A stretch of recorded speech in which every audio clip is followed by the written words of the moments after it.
இதயம் wishes you a very happy new year.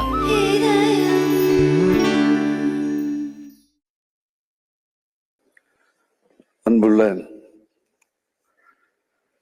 சிந்துவெளி பண்பாட்டு கண்டுபிடிப்பு நூற்றாண்டு நிறைவு பன்னாட்டு கருத்தரங்கு தொடக்க விழாவிலே பங்கேற்று தலைமை உரையாற்றி இருக்கக்கூடிய மாண்புமிகு அமைச்சர் தங்கம் தென்னரசு அவர்களே,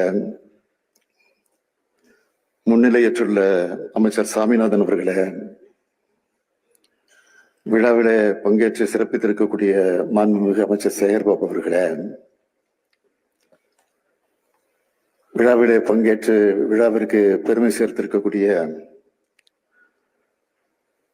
நம்முடைய தமிழர் தலைவர் தகைசால் தமிழர் ஐயா ஆசிரியர் அவர்களே,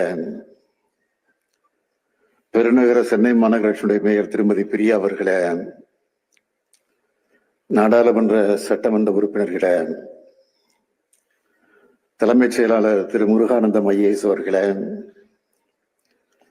முதன்மை செயலாளர்கள் திரு உதயச்சந்திரன் ஐஏஎஸ் அவர்களே, திரு சந்திரமோகன் ஐஏஎஸ் அவர்களே, முன்னிலை வைக்கக்கூடிய தொல்லியல் ஆராய்ச்சி வல்லுநர்கள் திரு கிரேக் ஜாமிசன் அவர்களே, திரு ராஜன் அவர்களே, திருமதி நயன்ஜோத் லஹிரி அவர்களே, மதிப்பிற்குரிய திரு பாலகிருஷ்ணன் அவர்களே, திரு டோனி ஜோசப் அவர்களே, கருத்தரங்கில் கலந்து கொண்டிருக்கக்கூடிய தொல்லியல் துறை வல்லுநர்களே, அரசு உயர் அலுவலர்களே, மாணவ கண்மணிகளே, உள்ளாட்சி அமைப்புகளின் பிரதிநிதிகளே, என் பாசத்திற்குரிய திராவிட உடன்பிறப்புகளே, பத்திரிகை மற்றும் ஊடகத்துறை சார்ந்திருக்கக்கூடிய நண்பர்களே, உங்கள் அனைவருக்கும் என்னுடைய அன்பான வணக்கம். 2021ஆம் ஆண்டு நம்முடைய அரசு அமைஞ்சதும் திராவிட மாடல் அரசுன்னு நாங்க அதுக்கு பெயர் சூட்டணும். இது ஒரு கட்சியின் அரசு அல்ல, இனத்தின் அரசுன்னு குறிப்பிட்டேன். அதற்கு அடையாளமாக இந்த விழா நடைபெற்றுக் கொண்டிருக்கிறது. இன வரலாற்றை ஆய்வு கண்ணோட்டத்தோட பார்க்கிற முதிர்ச்சியோட அறிவு செயல்பாடா இந்த கருத்தரங்கம் நடக்குது. சிந்துவெளி பண்பாட்டு கண்டுபிடிப்பு நூற்றாண்டு நிறைவு விழாவை நாம இப்போ கொண்டாடி இருக்கோம். இந்தியாவில வேற எந்த மாநிலத்திலையும் இப்படி ஒரு விழாவை அரசே முன்னின்று நடத்தாதுன்னு சொல்லத்தக்க வகையில மாபெரும் பண்பாட்டு பெருவிழாவா இது ஏற்பாடு செய்யப்பட்டிருக்கு. இந்திய துணைக்கண்ட வரலாற்றுல நமக்கான இடத்தை நிலைநிறுத்துவதுதான் நம்முடைய நோக்கம். வரலாறும் பண்பாடும் தொல்லியலும் தொலைநோக்கு பார்வை கொண்ட இந்த விழாவை ஏற்பாடு செஞ்சிருக்கக்கூடிய மாண்புமிகு நிதி மற்றும் தொல்லியல் துறை அமைச்சர் தங்கம் தென்னரசு அவர்களுக்கும், மாண்புமிகு நிதித்துறை முதன்மை செயலாளர் மற்றும் தொல்லியல் ஆணையர் உதயச்சந்திரன் அவர்களுக்கும் என்னுடைய மனமார்ந்த பாராட்டுதல்களை, நன்றியை நான் தெரிவித்துக் கொள்ள விரும்புகிறேன். ரெண்டு பேருமே தொல்லியல் ஆர்வலர்கள். இப்ப கேட்டாலும் இந்த மேடையில மணிக்கணக்கில் சிந்துவெளியை பத்தி பேசக்கூடியவங்க.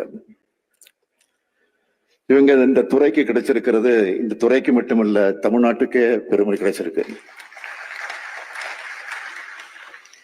சிந்துவெளி பண்பாட்டு கண்டுபிடிப்பு நூற்றாண்டு விழாவை கொண்டாட தமிழ்நாடு அரசு தொல்லியல் துறையும் ரோஜா முத்தையா ஆராய்ச்சி நூலகத்தினுடைய சிந்துவெளி ஆய்வு மையமும் இணைஞ்சு இந்த பன்னாட்டு கருத்தரங்கம் ஏற்பாடு செஞ்சிருக்கிறோம். இது நம்முடைய அரசுடைய கடமை. இந்த கருத்தரங்கத்துல வெளிநாடு மற்றும் நாட்டின் பல பகுதிகளில் இருந்தும் 20க்கும் மேற்பட்ட அறிஞர் பெருமக்கள் கலந்துகிட்டு ஆய்வு அறிக்கைகள் வழங்க இருப்பது எனக்கு பெருமிதமாக இருக்கு.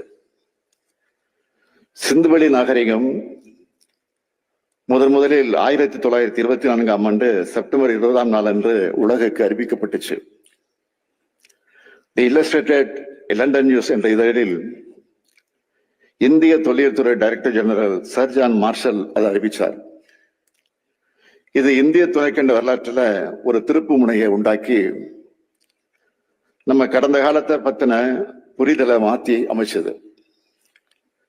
ஆரியமும் சமஸ்கிருதமும் தான் இந்தியாவின் மூலம்னு கற்பனைய வரலாறா அதுக்கு முடனும் பலரும் சொல்லிக்கிட்டு வந்தாங்க.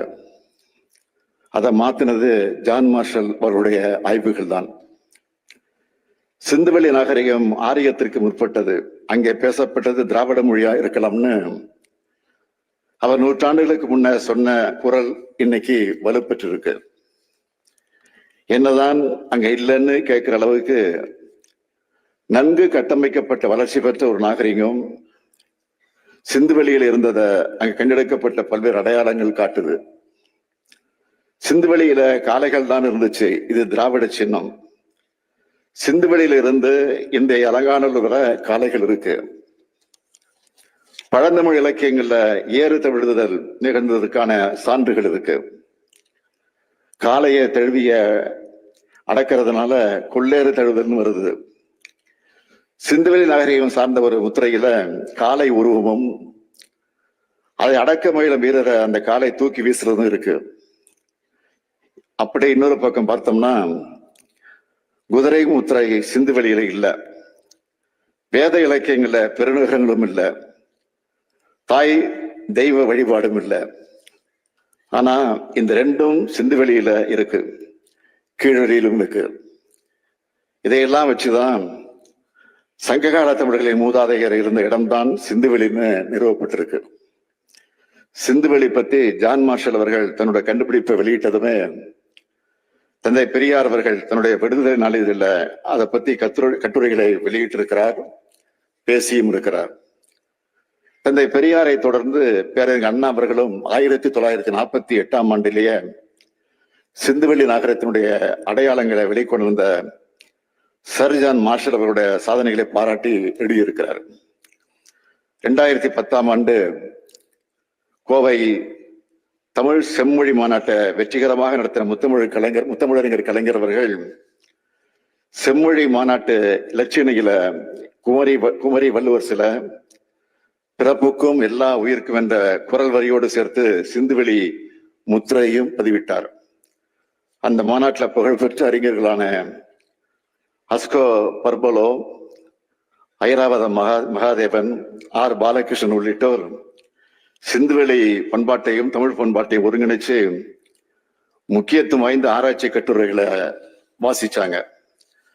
அந்த மரபின் வழிவந்த நம்ம திராவிட மாடல் அரசு சார்பில் இப்போ சிந்துவெளி பண்பாட்டு கண்டுபிடிப்பு நூற்றாண்டு நினைவு பன்னாட்டு கருத்தரங்க நடத்துகிறோம். சிந்துவெளி வரி வடிவங்களும் தமிழ்நாட்டு குறியீடுகளும் ஒரு வடிவியல் ஆய்வு என்ற நூலையும் இங்கே வெளியிட்டிருக்கிறேன். இதுக்கெல்லாம் முத்தாய்ப்பாக ஜான் மார்ஷல் அவர்கள் சிலைக்கு அடிக்கல் நாட்டி இருக்கிறேன். சிந்துவெளி பண்பாட்டை கண்டுபிடிச்சது மூலமா நம்ம வரலாற்றையும் பெருமையும் மீட்டவர் ஜான் மார்ஷல். அவரை சிறப்பிக்கிறது தமிழ்நாடு அரசுக்கு பெருமை. சிந்துவெளி பண்பாடு பேசுகிற வரைக்கும் ஜான் மார்ஷல் அவர்களுக்கு சிலை வச்சது திராவிட மாடல் அரசு என்ற பெருமையும் நிலைக்கும். சிவகங்கை மாவட்டம் கீழடியில தற்போது நடைபெற்று வரும் அகழ்வாராய்ச்சி உலக அளவில் எல்லோருடைய கவனத்தையும் கவர்ந்திருக்கிறது. தமிழ்நாடு தொல்லியல் துறையால இப்ப மேற்கொள்ளப்பட்டு வரக்கூடிய அகழ்வாய்வுகள் ஆதிச்சநல்லூர் அருகே சிவகல ஆய்வு மூலம் தன்புரணைன்னு அழைக்கப்பட்ட தாமிரபரணி ஆற்றங்கரை நாகரிகம் 3600 ஆண்டுகளுக்கு உட்பட்டதுன்னு அறிவியல் வழிபட்ட ஆய்வுகள் அடிப்படையில உறுதி செஞ்சிருக்கிறோம். கீழடி அருங்காட்சியகம் போலவே பொருணையிலும் ஒரு அருங்காட்சியகம் உருவாக்கப்பட்டு வருது. 8 இடங்கள்ல அகழ்வாராய்ச்சி நடைபெற்று வருது. நம்ம அகழ்வாழ் முடிவுகள் பெரும் உற்சாகத்தை தரதா அமைஞ்சிருக்கு. குறிப்பா மண்பாண்டங்கள்ல காணப்படும் குறியீடுகள்ல சிந்துவெளி எழுத்துக்களோட ஒப்பீட்டளவுல ஒற்றுமைகளை காணப்படுகிற இந்த மேடையில் வெளியிடப்பட்ட ஆய்வு நூல் விரிவா விளக்குது. சிந்துவெளி நகரத்துல வணிக நோக்கத்துக்காக பயன்படுத்தப்பட்ட முத்திரைகள் இடம்பெற்றிருக்கக்கூடிய குறியீடுகளையும் தமிழ்நாட்டில் அகழ்வாய்களை கிடைக்கிற குறியீடுகளையும் ஒப்பிட்டு பார்க்கும்போது 60 விழுக்காடு குறியீடுகள் ஒரே தன்மையிலான குறியீடுகளாக காணப்படுகிறது. அதே வேளையில் சிந்து வெளியில பொதுமக்களால் பயன்படுத்தப்பட்ட மண்பாண்டங்களை பொறிக்கப்பட்டிருக்க குறியீடுகளும் தமிழ்நாட்டில் பொதுமக்களால் பயன்படுத்தப்பட்ட மண்பாண்டங்களை பொறிக்கப்பட்டிருக்கக்கூடிய குறியீடுகளும் அதிகபட்சமாக 90 விழுக்காடு ஒரே தன்மை கொண்டவையாக காணப்படுது. நம்ம தொல்லியல் ஆய்வாளர்கள் இப்படி நிறுவியிருக்காங்க. சிந்துவெளியில கிடைச்ச சூது பவளம், அகேட், நீலப்பளிங்கு கற்கள் ஆகியவற்றால செய்யப்பட்ட கல்முனைகள், உயர் வெண்கல பொருட்கள் மற்றும் கருப்பு சிவப்பு மண்கலங்கள், நீத்தாரை புதைக்கும் வழக்கம் போன்ற பண்பாட்டு கூறுகளோட எச்சங்கள் தென்னிந்தியாவுக்கும் சிந்துவெளி நாகரிகத்துக்கும் இடையேயான பண்பாட்டு தொடர்ச்சியை உறுதி செய்யுது. இதுக்கெல்லாம் மகுடம் வச்ச மாதிரி அண்மையில சிவகல்லை, ஆதிச்சநல்லூர், மயிலாடும்பாறை, மாங்காடு, தெலுங்கானூர், கீழமண்டி போன்ற இடங்களில் கிடைச்ச அறிவியல் கணக்கீடுகள் சிந்துவெளி நாகரிகமும் தமிழ்நாட்டு இரும்பு காலமும் சமகாலத்தவை என்பதை உறுதி செய்துன்னு அறிவிக்கிறதுல நான் பெருமகிழ்ச்சி அடைகிறேன். அறிஞர் பெருமக்கள் நிறைஞ்ச வரலாற்று சிறப்புக்குரிய இந்த நிகழ்ச்சியில தமிழ் பண்பாட்டை பேணி பாதுகாப்பதுதான் தமிழ்நாடு அரசினுடைய தலையாய கடமைன்னு உலகிற்கு உணர்த்துகிற வகையில 3 முக்கியமான அறிவிப்புகளை மிகுந்த மகிழ்ச்சியோடு நான் வெளியிட விரும்புகிறேன். செழித்து வளர்ந்த சிந்துவெளி பண்பாட்டின் எழுத்து முறையை இன்னும் நம்மால தெளிவா புரிஞ்சிக்க முடியல. 100 ஆண்டுகளை கடந்தும் தீர்க்கப்படாத இந்த சிந்துவெளி புதிர் பத்தி உலகெங்கும் உள்ள தொல்லியல் ஆய்வாளர்கள், பொறியியல் தமிழறிஞர்கள் மற்றும் கணினி வல்லுநர்கள் உட்பட பலரும் இன்றளவும் பெருமுயற்சி செஞ்சுக்கிட்டு இருக்காங்க. அந்த முயற்சிகளை ஊக்கப்படுத்துகிற வகையில சிந்துவெளி புதிருக்கான உரிய விடையை கண்டுபிடிச்சு சிந்துவெளி எழுத்து முறையை தெளிவா புரிஞ்சிக்க உதவும் வழிவகைய தொல்லியல் அறிஞர்கள் இருக்கும்படி வெளிக்கொணரும் நபர்கள் அல்லது அமைப்புக்கு $1 மில்லியன் அமெரிக்க பரிசாக வழங்கப்படும் என்ற முத்தான முதல் அறிவிப்பு. சிந்துவெளி பண்பாடு குறித்து தொடர் ஆராய்ச்சிகளை தமிழ்நாடு அரசு தொல்லியல் துறையுடன் இணைந்து ரோஜா முத்தையா நூலகத்தின் சிந்துவெளி ஆராய்ச்சி மையம் மேற்கொள்ளும் கூடிய வகையில தலை சிறந்த தொல்லியல் அறிஞர் ஐராவதம் மகாதேவன் அவர்கள் பெயர்ல ஒரு ஆய்வறிக்கை அமைக்க $2 கோடி நல்கை வழங்கப்படும் என்பது 2வது அறிவிப்பு. தமிழ் பண்பாட்டின் தொன்மையை உலகமே தெரிஞ்சுக்கணும்னு ஓயாம உழைக்கிற தலை சிறந்த தொல்லியல் அறிஞர்கள் மட்டுமின்றி கல்வெட்டியல் ஆய்வாளர்கள், நாணவியல் வல்லுநர்கள் ஆகியோரையும் ஊக்கப்படுத்தும் விதமாக ஆண்டுதோறும் 2 அறிஞர்களுக்கு விருதுகள் வழங்கப்படும். இது 3வது அறிவிப்பு. இந்த 3 அறிவிப்புகளும் இந்த துறை ஆய்வுகளுக்கு வேகத்தையும் ஊக்கத்தையும் கொடுக்கும்னு நான் நம்புகிறேன். சிந்துவெளி முதல் கீழடி வரை தமிழகத்தின் பெருமை நிரம்பி இருக்கு. பாவாணர், ராசமாணிக்கனார், கேத்த திருநாவுக்கரசு போன்ற மாபெரும் அறிஞர்கள் எல்லாம் இது குறித்து எழுதியிருக்காங்க. சிந்து முதல் வைகை வரை நூலை நம்ம ஆர் பாலகிருஷ்ணன் அவர்கள் எழுதியிருக்கிறாரு. டோனி ஜோசப் அவர்கள் மரபணு மானிடவியல் சார்ந்த ஆய்வுகள் வச்சு நிறைய எழுதிட்டு வராரு. இன்னும் ஏராளமான ஆய்வுகளும் கண்டுபிடிப்புகளும் வந்துகிட்டு இருக்கு. அறிவியல் முறைப்படி சான்றுகள் அடிப்படையில தமிழ் சமூகத்தின் தொன்மையை அறிவுலகம் இப்போ ஏற்றுக்கொள்ள தொடங்கி இருக்கு. இந்திய துணைக்கண்டத்தின் வரலாற்றை தமிழை தவிர்த்துவிட்டு இனி எழுத முடியாது என்பதை நாம் உறக்க சொல்வோம். ஜான் மார்ஷல் அவர்கள் கண்டுபிடிப்பின் நூற்றாண்டுல அவருக்கு நாம் நன்றியை உரித்தாக்கி அவர் விட்ட பணியை நாம் தொடர்வோம். நன்றி, வணக்கம்.